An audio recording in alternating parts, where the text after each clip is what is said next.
Hi, in front of me I have GoPro Max and I'm gonna show you how to perform the factory reset on this device.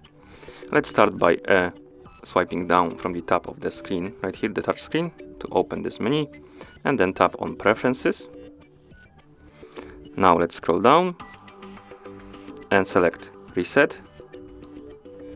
Here, scroll down, select Factory Reset, and then tap on Reset to confirm.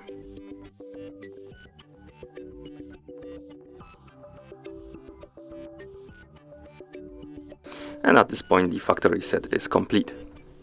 Thank you for watching. If you found this video helpful, consider subscribing to our channel and leaving the like on the video.